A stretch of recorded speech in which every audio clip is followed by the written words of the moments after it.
Bernadette Dulin, édition Happy Parents.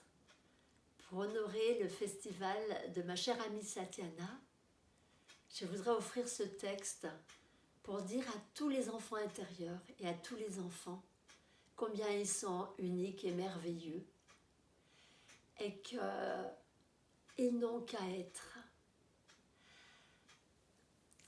Je vais donc vous lire l'histoire de la libellule et le reflet de l'arc-en-ciel, une très belle histoire que j'ai extraite de ce petit livre, Le courage d'être soi-même, de Camille Richard.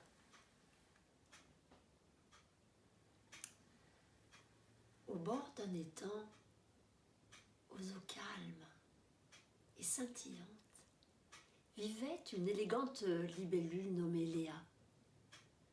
Léa était différente des autres libellules. Ses ailes étaient d'une beauté éblouissante, mais ce qui la rendait vraiment spéciale, c'était son lien avec un mystère de l'étang, le reflet de l'arc-en-ciel. Chaque jour, lorsque le soleil brillait et que ses rayons caressaient l'étang, un magnifique arc-en-ciel apparaissait à la surface de l'eau.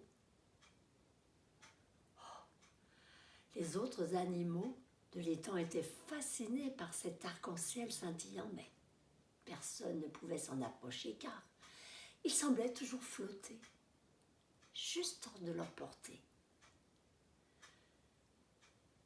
Léa était déterminée à percer le mystère de l'arc-en-ciel. Elle passait des heures à voler au-dessus de l'étang, essayant de toucher l'arc-en-ciel de ses pattes délicates. Mais chaque fois, l'arc-en-ciel glissait entre ses doigts, laissant derrière lui une traînée de couleurs chatoyantes. Un jour, alors qu'elle était sur le point d'abandonner, une voix douce s'éleva de l'eau.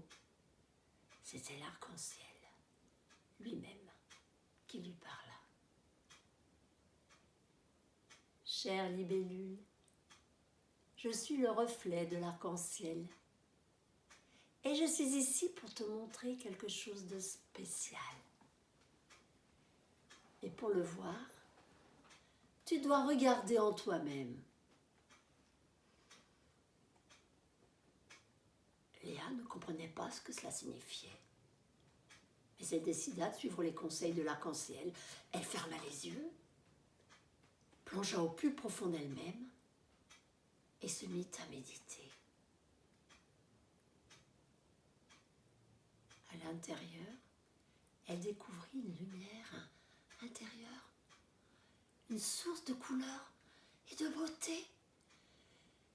Et lorsqu'elle ouvrit les yeux, elle réalisa que le véritable arc-en-ciel n'était pas à la surface de l'eau, mais à l'intérieur d'elle-même.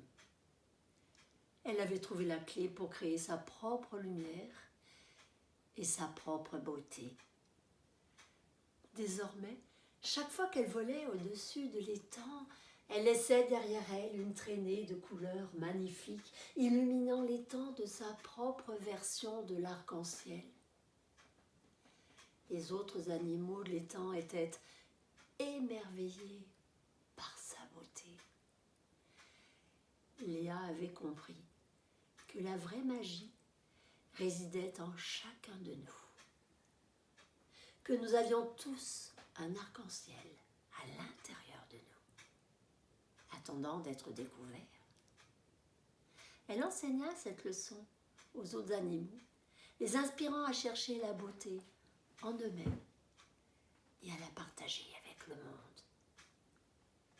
Et ainsi, la libellule Léa avait découvert que la véritable beauté ne se trouve pas à l'extérieur, mais dans le reflet de notre propre lumière intérieure.